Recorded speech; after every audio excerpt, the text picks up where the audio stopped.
Operation সিঁদুর কোমর ভেঙেছে সন্ত্রাসবাদের মদতদাতা পাকিস্তানের।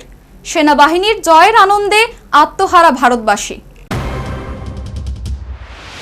অপারেশন সিঁদুরের সফলতার আনন্দে শনিবার ধর্মনগরে তেরঙ্গা র্যালি বের হয়। র্যালিতে রাজ্য বিধানসভার অধ্যক্ষ বিশ্ববন্ধু সেন সহ প্রশাসনিক কর্মকর্তারা উপস্থিত ছিলেন।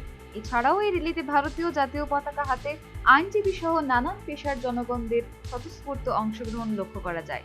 আজকের তেরঙ্গা পদযাত্রাটি ধর্মনগর পদ্মপুর থেকে বেরিয়ে ধর্মনগরের বিভিন্ন পথ পরিক্রমা করে। র্যালিতে অংশ নিয়ে অধ্যক্ষ বিশ্ববন্ধু সেন জানান, অপারেশন সিঁদুরে পাকিস্তানকে ভারতীয় সেনারা উচিত শিক্ষা দিয়েছে। এই আনন্দে ভারতীয় সেনাদের অভিনন্দন জানাতেই আজকের এই পদযাত্রা। সারা ভারতবর্ষে লক্ষ লক্ষ মানুষ তেরঙ্গা যাত্রা করছে।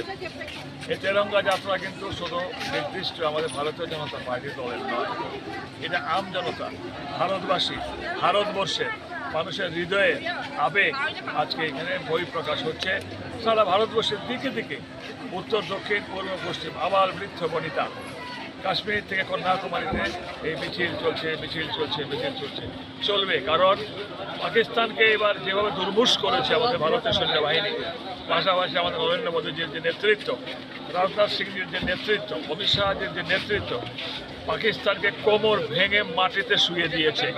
কি আকাশ যুদ্ধে, কি স্থলযুদ্ধে, কি নৌবাহিনীর যুদ্ধে, তারই আনন্দ উচ্ছ্বাসের বহিঃপ্রকাশ। আজকে ভারতবাসী এক হয়ে রাস্তায় নেমেছে, ময়দানে নেমেছে আমাদের তেরঙ্গা উৎসব করার। এদিন ভারতের প্রধানমন্ত্রী এবং সেনা জওয়ানদের ধন্যবাদ জানিয়ে ধন্যবাদ র্যালি অনুষ্ঠিত হয় বিশালগড় বিজেপি মণ্ডল কার্যালয়ের সামনে থেকে প্রবল বৃষ্টিকে উপেক্ষা করে ভারতীয় প্রধানমন্ত্রী এবং সেনা জওয়ানদের ধন্যবাদ জানিয়ে তেরঙ্গা র্যালি অনুষ্ঠিত হয়।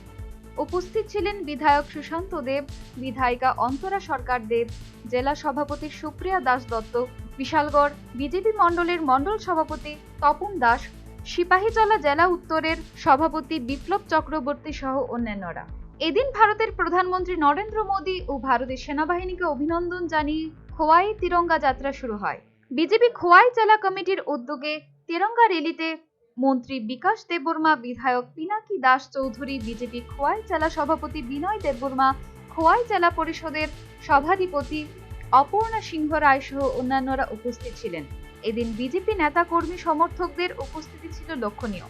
উল্লেখ্য, 22 এপ্রিল পহেলগাঁওয়ে 26 নিরস্ত্রকে হত্যা করে লস্করের সঙ্গী সংগঠন টিআরএফ-এর 5 জঙ্গি। 7 মে ভোর রাতে অপারেশন চালায় ভারত। গুড়িয়ে দেওয়া হয় পাকিস্তান ও পিওকের 9টি জঙ্গি ঘাঁটি।